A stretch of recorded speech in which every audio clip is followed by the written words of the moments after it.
O presidente Lula cumpre agenda no Chile e é claro que a situação da Venezuela foi assunto desse encontro do presidente Lula com o presidente do Chile e os dois conversaram, claro, sobre a situação venezuelana. O repórter Bruno Pinheiro chegando aqui agora ao Jornal Jovem Pan com as últimas informações. O que Lula falou, Bruno, nesta segunda-feira sobre a Venezuela. Bem-vindo e bom trabalho. Reforçou a importância do respeito pela soberania, viu, Tiago?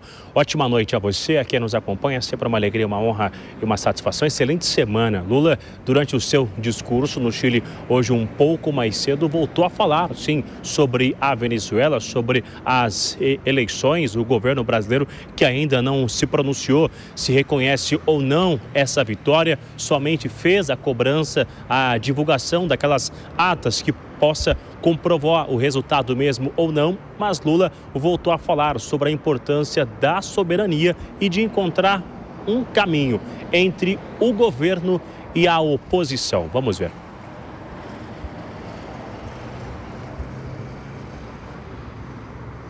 O respeito pela tolerância, o respeito pela soberania popular é o que nos move a defender a transparência dos resultados. O compromisso com a paz é que nos leva a conclamar as partes ao diálogo e promover o entendimento entre o governo e a oposição.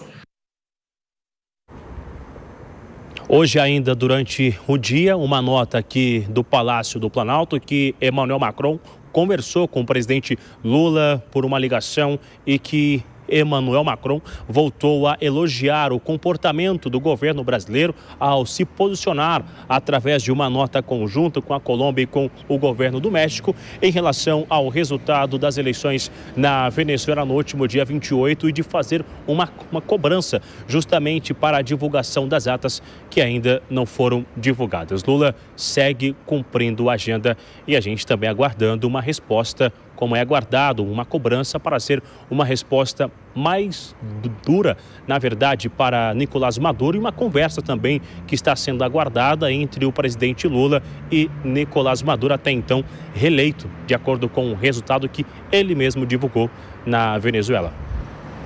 Bom, a gente continua acompanhando, então, esses desdobramentos e também a reação do governo brasileiro sobre esse processo eleitoral na Venezuela. Bruno Pinheiro, com as últimas informações de Brasília. Até mais tarde. Bom, Nelson Kobayashi. Primeiro, quero te perguntar sobre essa fala do presidente Lula. Ele muda alguma coisa no tom da semana passada, dizendo que não há normalidade na Venezuela?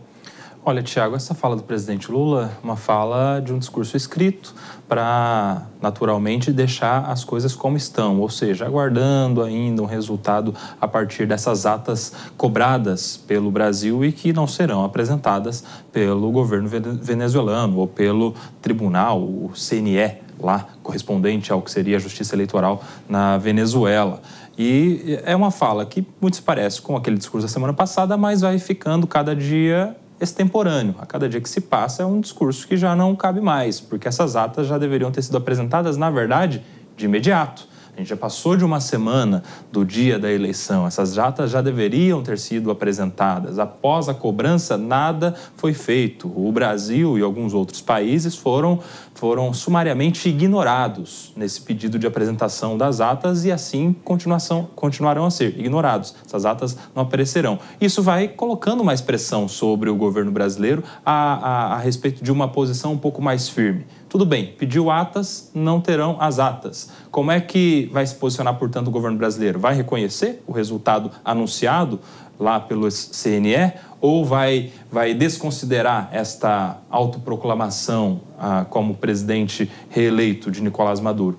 A gente vai vendo a situação se agravando em relação à pressão que se dá sobre o governo brasileiro e a tantos outros estados que ainda estão de alguma maneira ingênua, esperando essas atas que não serão apresentadas. E, bom, você usou a expressão ingênua. Será que essa nova autoproclamação na Venezuela, no caso do candidato que perdeu, pelo menos é o que o CNE, como você citou, é o que se destaca na vitória de Nicolás Maduro. Será que é algo que pode, dessa vez, ser diferente de Juan Guaidó, com apoio internacional também, com a pressão popular? O que é mais preponderante, Kobayashi, para que essa história seja diferente agora?